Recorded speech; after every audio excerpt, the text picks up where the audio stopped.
Ghosts. Are they fantasy or are they real? No, it's all made up. How about Jesus? I've met some very devout Christians in my life who insisted that there are no such things as ghosts. Does that add up? Jesus is there, but there are no ghosts? Oh, does that mean that when we die, our souls come out and immediately we're classified into good guys and bad guys, and good guys go to heaven and bad guys go to hell, so there are no leftovers? Is that what they meant? Be that as it may, let's be serious. Let's assume for a moment that we have souls that outlive our bodies. Then that means that when we die, our souls leave our bodies, and from that moment on, we're classified as ghosts, and we go to hell or heaven or enter the cycle of reincarnation or some other dimension or space or place. Why? Why does it mean that? Because as long as we assume that our souls exist and outlive our bodies, then ghosts, the resulting ghosts, need someplace to go. That much is logically inescapable, I think. And what we call such space or dimension or whatever it is, afterlife, of course. In other words, if we assume souls that outlive our bodies, then afterlife must also exist. Well, that sounds like tautology, A equals B because B equals A kind of a thing, but it's a necessary step for our analysis today. Meanwhile, those who claim to see ghosts or deal with ghosts and work with ghosts, either in the East or in the West, all say unanimously that ghosts are dead souls that somehow got stuck in a limbo, having failed to go to heaven or hell or enter the cycle of reincarnation. Whatever the case may be, we're all scared of ghosts. So are ghosts necessarily evil? Or could they be pitiable things? Are they fundamentally different from the devil or demons? I'll make another video on that particular issue later on. For today's purposes, let us focus on the question, do ghosts exist or not, by thinking like jurors, as we always do on this channel. Jurors meaning the finder of fact. Fellow discombobulated, disconcerted, and befuddled average people lost in our spiritual journeys. Welcome to Average Man's Spiritual Quest. I'm your host, Benedict. If you enjoy talking about our confusions on this channel, please don't forget to subscribe and hit the like and notification buttons. Let me tell you a couple of ghost stories. Here's the first story. I know this man who's about 7 years older than me or so, and he has been working as an exorcist here in Seoul for decades.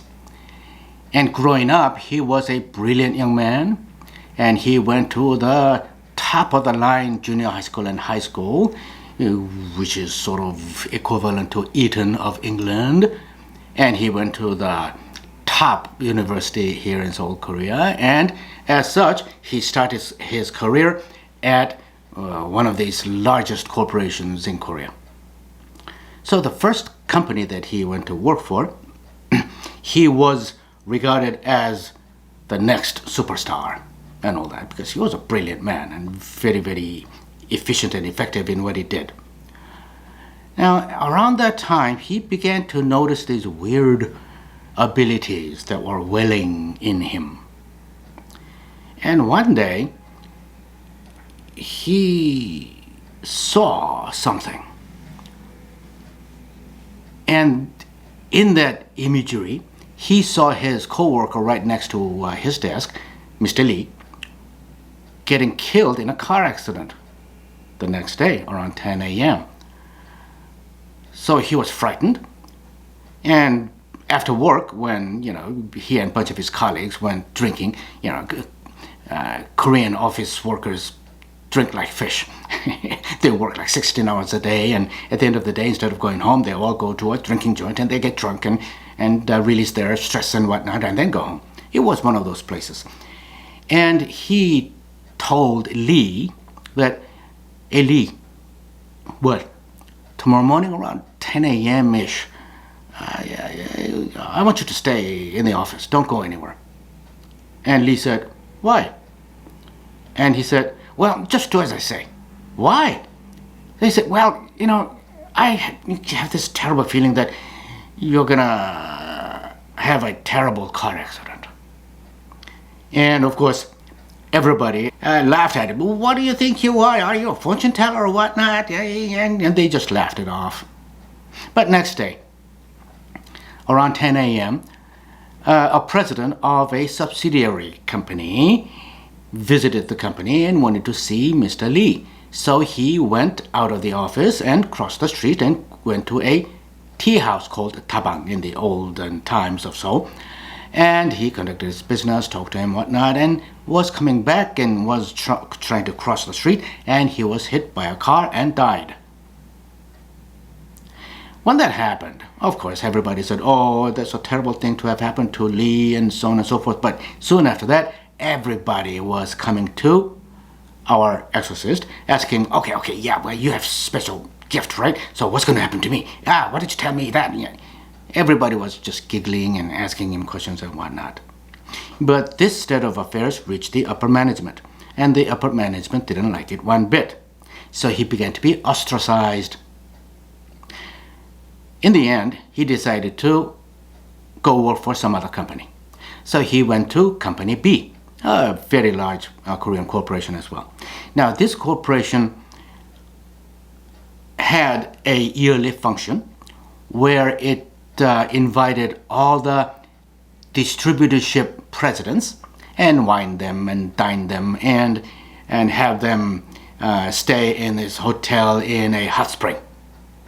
And his job was to make that arrangement for that year. And unfortunately, he saw this imagery again, whereby the hotel that he was about to make reservations for burned up. So he talked to his immediate supervisor and said, "I think we should change the hotel this year." And the supervisor said, "Why?" "Oh, I have this bad feeling," and so on, blah, blah, blah. And the supervisor said, "What the hell are you talking about? Do you know how long we've been doing business with that hotel? And my superior knows the president, owner of that hotel. And are you nuts?" So he got royally chewed out. But what he saw was just too vivid for him. So without getting the permission from his supervisor, he changed the reservation to a neighboring hotel. That night, the original hotel went up in flames, with human lives lost and everything. Now, when something like this happens, you would think he would be a hero of that company, right?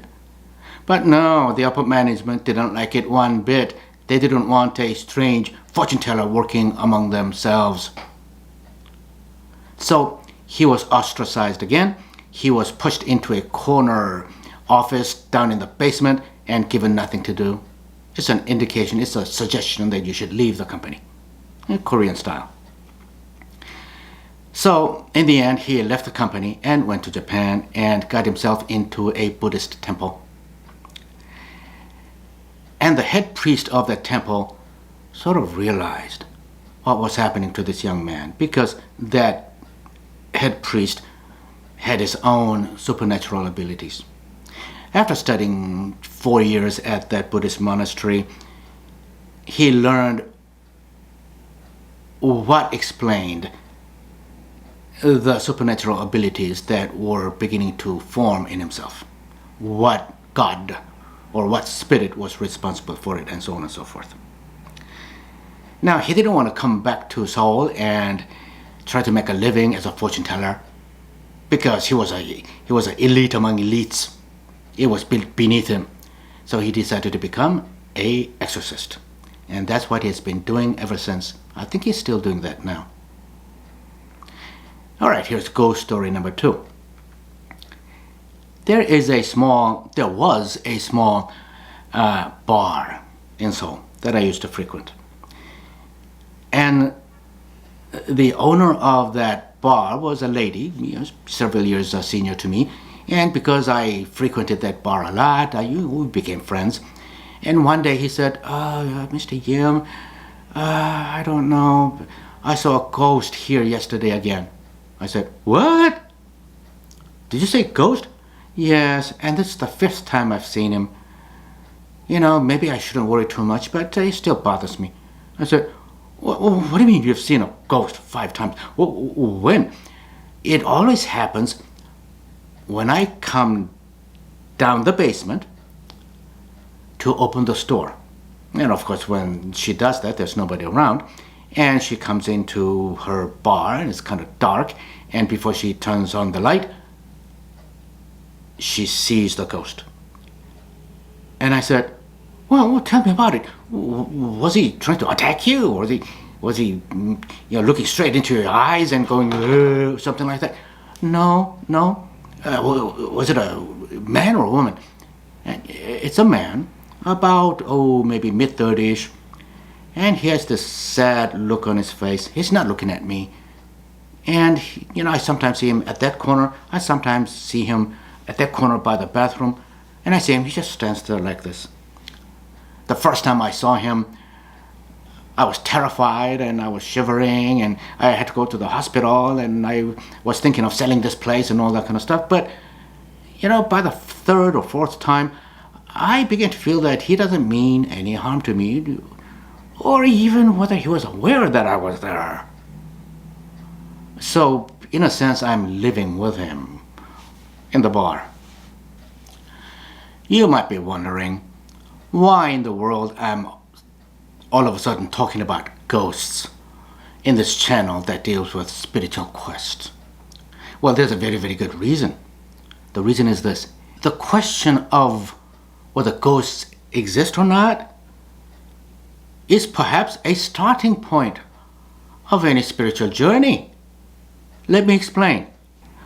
First, though, let's define what a ghost is for our purposes.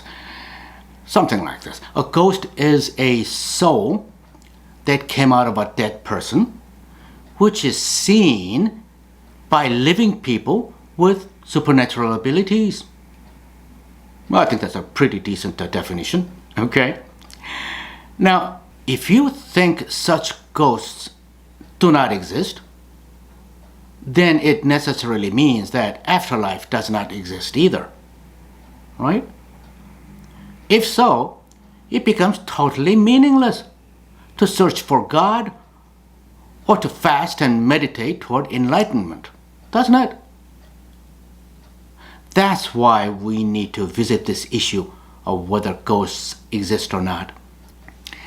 All right, for us average people without supernatural abilities, the ghost stories told us by people like the exorcist and the bar owner are testimonies by percipient witnesses because they claim to have seen it or they claim to have talked to it and so on. And if you think about it, we average people without supernatural powers are just like what? Jurors who are never at the scene of the crime. Still, when a juror is appointed a juror, he is tasked to render a decision, a determination as to fact. Well, there are 3 things he can conclude, right? 1, guilty.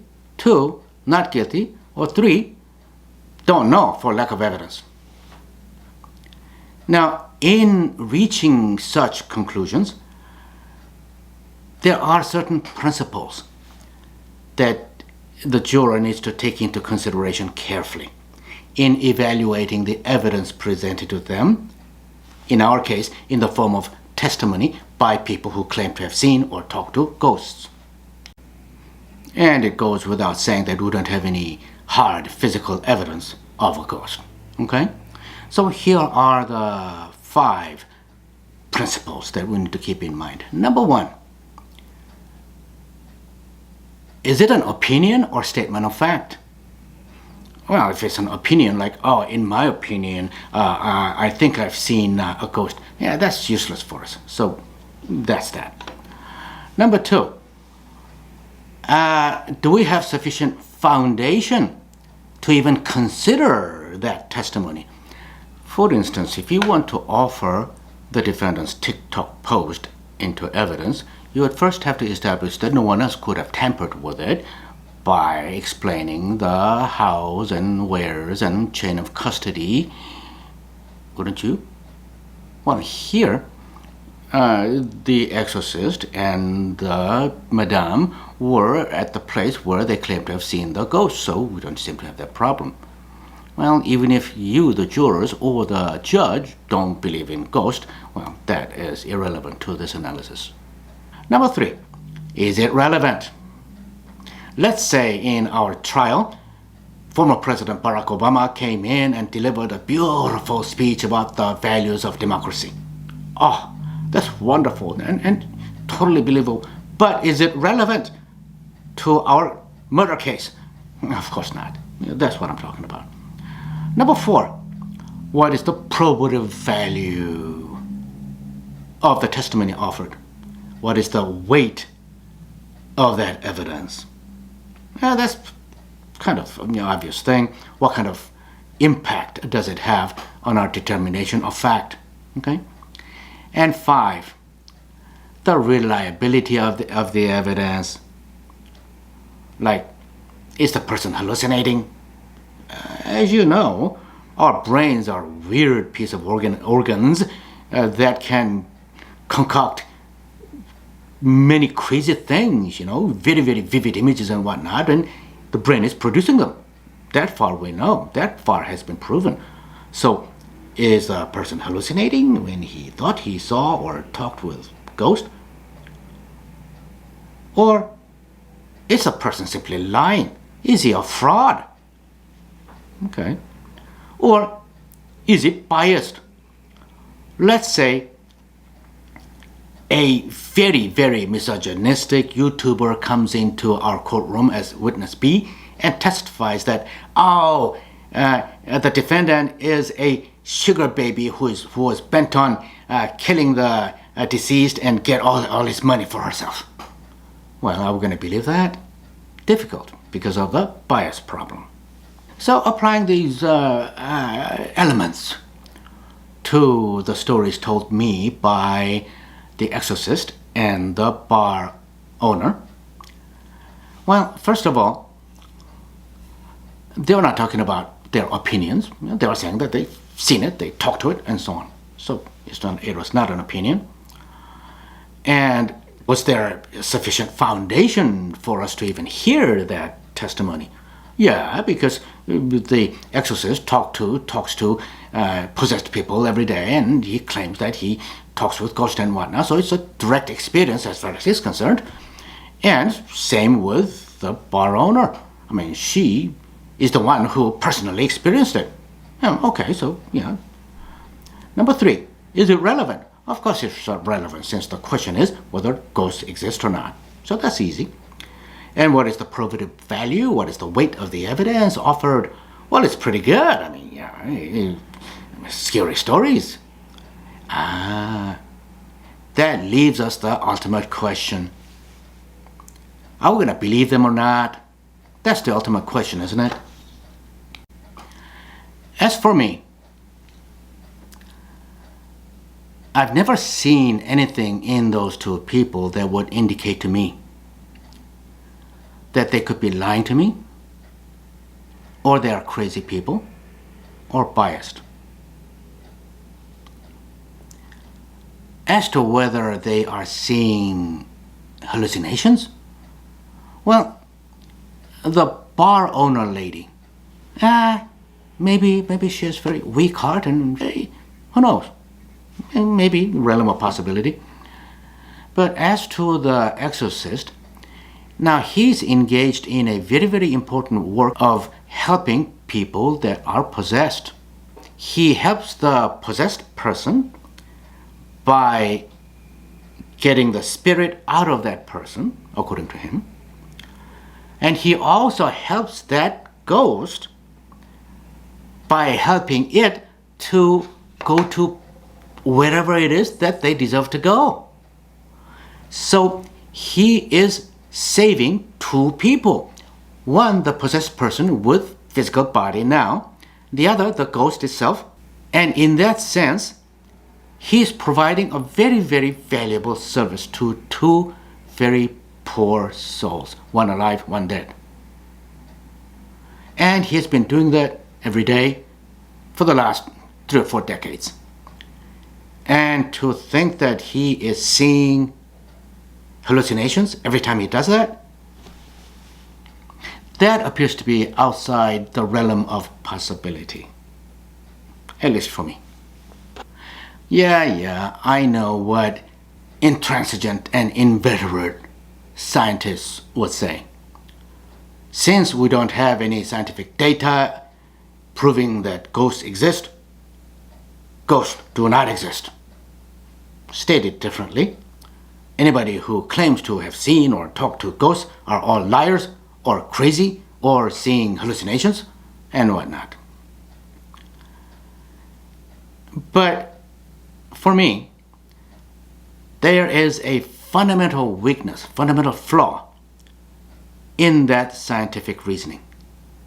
Well, assuming that such scientists are right, that there are no scientific data, physical evidence, proving that ghosts exist, the conclusion that can be reached are, number one, we don't know, for lack of data. Number two, the claim that ghosts exist has not been scientifically proven. Those are the two conclusions that can be logically reached. Not, there are no ghosts, and anybody who says they see or talk to ghosts are liars, hallucinating, or crazy, or whatever.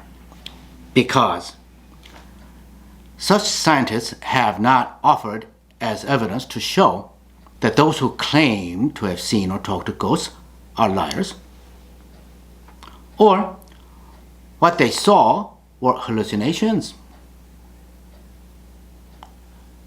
Perhaps most importantly, whatever it is that they saw were not ghosts. Those scientists, as far as I know, have not offered scientific data for these three elements. That's the fundamental weakness of purely scientific approach to this question. All in all, if I must render my determination of fact today as a juror, I would probably find that ghosts exist. How about you?